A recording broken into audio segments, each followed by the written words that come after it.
నెయ్యి లేదు లడ్డు, పాలు లేదు నెయ్యి, పాలు లేదు నెయ్యి. గోవిందా గోవిందా.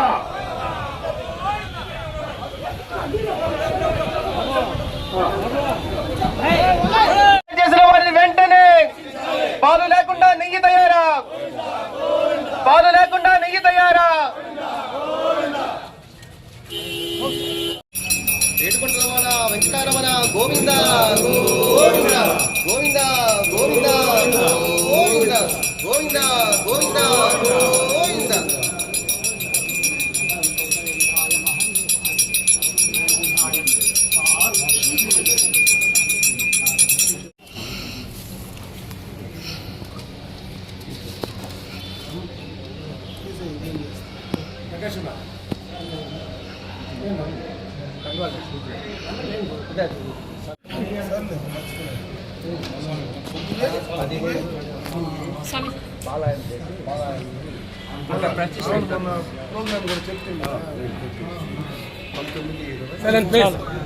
ఓం నమో వెంకటేశాయ.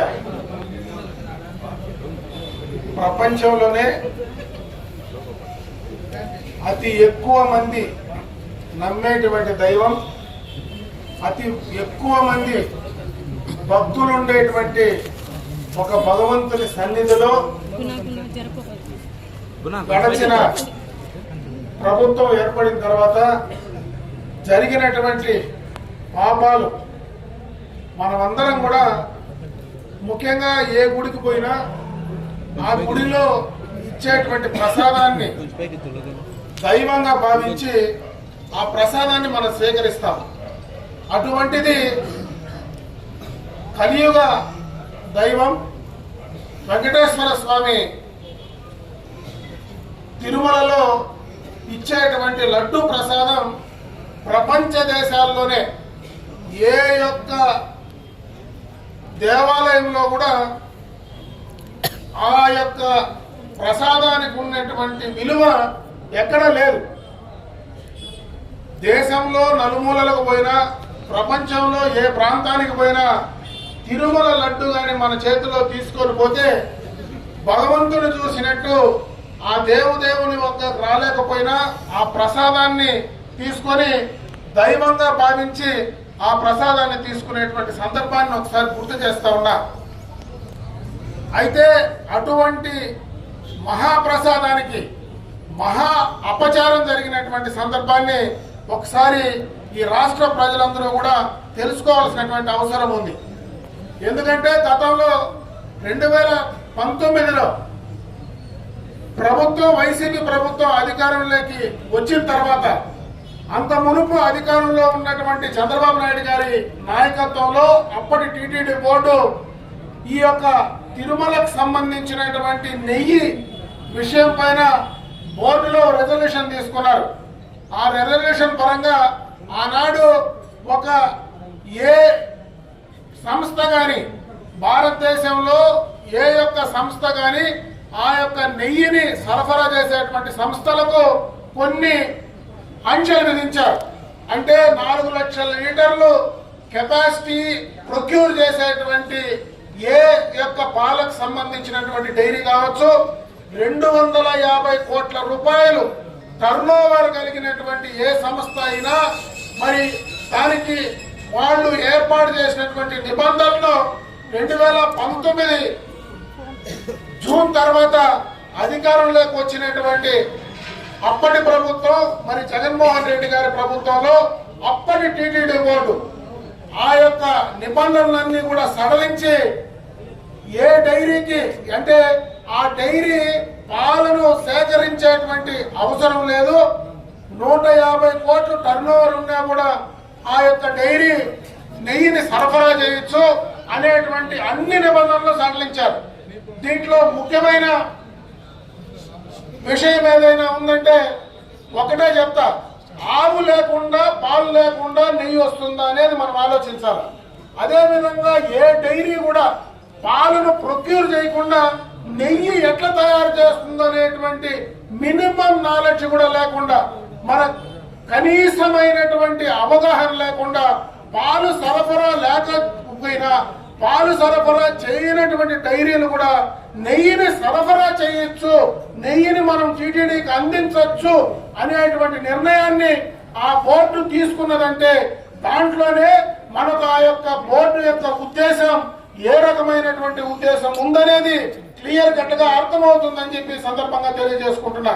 సామాన్యమైనటువంటి ప్రజలు ఎవరు ఏదో ఇదేదో గొప్ప కార్యక్రమమో ఏదో పెద్ద దీనికి పైనటువంటి సిబిఐయో లేదంటే ఇంకా పెద్ద ఇంటర్పోలో ఎవరు దీనిపైన విచారించాల్సిన అవసరం లేదు. ఒక చిన్న లాజిక్, ఆవు లేకుండా పాలు రావు, పాలు లేకుండా నెయ్యి రాదు. అట పాలు సరఫరా చేసుకోకుండా ఉండే డైరీలు నెయ్యి ఎట్లా సరఫరా చేస్తారనేటువంటి విషయాన్ని కనీస అవగాహన లేకుండా ఈ రోజు ఆ పార్టీ నాయకులు కానీ ఆ పెద్దలు కానీ మాట్లాడుతూ ఉంటే వాళ్ళని ఏమనాలో నాకు అర్థం కావడం లేదు. ఈరోజు ప్రభుత్వాలు మారచ్చు, నాయకులు మారచ్చు, కానీ భగవంతుడు మారడు. భగవంతుడు అందరికీ భగవంతుడే. ఈరోజు వైసీపీ వాళ్లకు భగవంతుడే, తెలుగుదేశానికి భగవంతుడే, జనసేనకు భారతీయ జనతా పార్టీకి ఈ దేశంలో ఆ భగవంతుడు నమ్మేటువంటి భక్తులందరికీ కూడా భగవంతుడే. ఆ భగవంతుడికి జరిగినటువంటి అపచారాన్ని ఎందుకు జరిగిందని ఆలోచించకుండా ఈ రోజు వాళ్ళు మాట్లాడుతూ ఉంటే వాళ్ళ కనీసం ఆ భగవంతుని పైన ధర్మాన్ని పైన ఏమైనా అవగాహన ఉందా, ఆలోచన ఉందా అనేది ఈ రోజు రాష్ట్ర ప్రజలు ఆలోచించాలని చెప్పి నేను ఈ సందర్భంగా తెలియజేసుకుంటున్నా. ఇన్ని విషయాలు ఈ వైసీపీ నాయకులు మాట్లాడతారు. జగన్మోహన్ రెడ్డి దాంట్లో జంతు కొవ్వు కలిపారు అని చంద్రబాబు నాయుడు గారు సిట్టుకు సంబంధించిన అధికారంలోకి వచ్చిన వెంటనే ఆ నెయ్యిని మనం నేషనల్ కి సంబంధించినటువంటి ప్రయోగశాలకు పంపించారు. అక్కడ దాంట్లో నెయ్యి కాకుండా మరి ఇతరమైనటువంటి వాటి కలిశాయి అని చెప్తే జంతువులకు సంబంధించినటువంటి కొవ్వు పదార్థాలు కూడా కలిశాయని ఆ రోజు ఆ డైరీ అక్కడ పంపించినటువంటి ప్రయోగశాల రిపోర్ట్ ఇచ్చింది. ఈ రోజు ఆ జంతువులకు సంబంధించినటువంటి అవేమి ఆనవాళ్ళు లేవని చెప్పి ఈ రోజు సిబిఐ గాని ఇప్పుడు దానికి సంబంధించినటువంటి విచారణ సంస్థలు ఏవైతే చెప్తా ఉన్నాయో అవి చెప్తా ఉంటే దానికి ఈ రోజు వైవి సుబ్బారెడ్డి గారు మాట్లాడుతూ ఉన్నారు.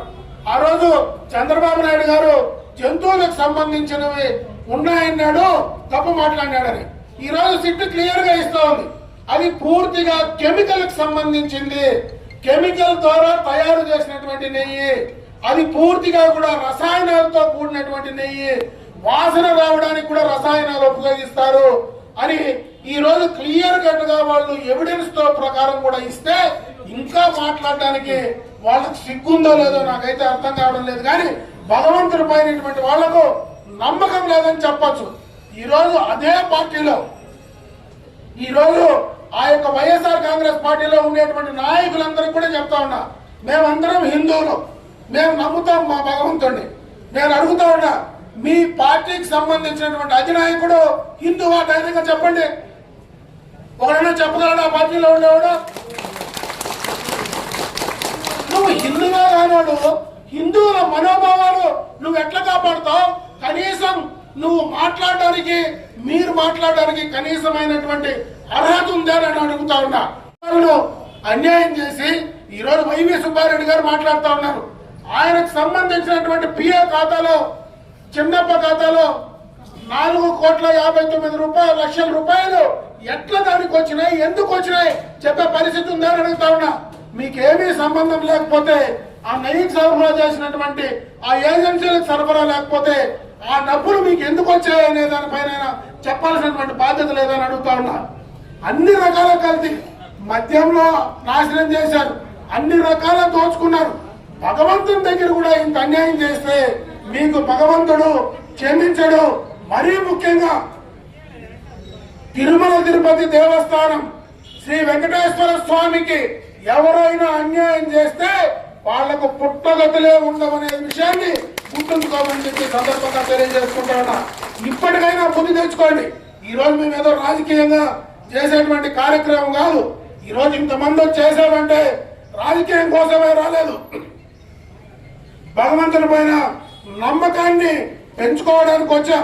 భగవంతుడికి జరిగినటువంటి అపచారానికి శుద్ధి చేసే కార్యక్రమానికి ఈ రోజు మేము వచ్చాం. కానీ ఇదేదో రాజకీయం చేసేది కాదు. మీకు నిజంగా దేవుడి పైన భక్తి ఉంటే మీరు క్షమాపణ చెప్పి చేసిన తప్పులు ఒప్పుకుంటే కనీసం ఆ భగవంతుడు మిమ్మల్ని క్షమిస్తాడు. కానీ లేకపోతే ఆ భగవంతుడు మిమ్మల్ని క్షమించేటువంటి పరిస్థితి లేదు. ఈ ప్రశ్నలకు మీరు ఎన్ని చెప్పినా ఎన్ని చోట్ల ఏం మాట్లాడినా ఆ రోజు సిట్ వేస్తే అదేదో చంద్రబాబు నాయుడు గారి జేబు సంస్థలు మాట్లాడినారు. ఈ రోజు సుప్రీంకోర్టు నేరుగా సిబిఐకి ఇచ్చి సిబిఐ ద్వారా విచారించి నిజ నిజాలు నిగ్గుదల్చారు. కనీసం ఇప్పటికైనా బుద్ధి తెచ్చుకొని మీరు న్యాయంగా నీతిగా ఆ యొక్క ధర్మాన్ని నమ్ముకునేటువంటి హిందువుల మనోభావాలను దెబ్బతీయకుండా ముందుకు పోవాల్సిందిగా నేను ఈ సందర్భంగా ఆ పార్టీ నాయకులకు హెచ్చరిస్తూ ఇంకొకసారి దయచేసి మీరెవరు భగవంతుని గురించి మాట్లాడేటువంటి సాహసం కూడా చేయొద్దు. నిజంగా భగవంతుడి పైన నమ్మకం ఉంటే తప్పు ఒప్పుకొని చెంపలేసుకొని భగవంతుడికి జరిగినటువంటి అన్యాయం మీ యొక్క హయాంలో జరిగింది కాబట్టి మీరు ఆ అన్యాయానికి క్షమాపణ చెప్తే ఖచ్చితంగా భగవంతుడు మీకు సహాయం చేస్తాడని చెప్పి తెలియజేసుకుంటూ సెలవు తీసుకుంటూ ఉన్నాను.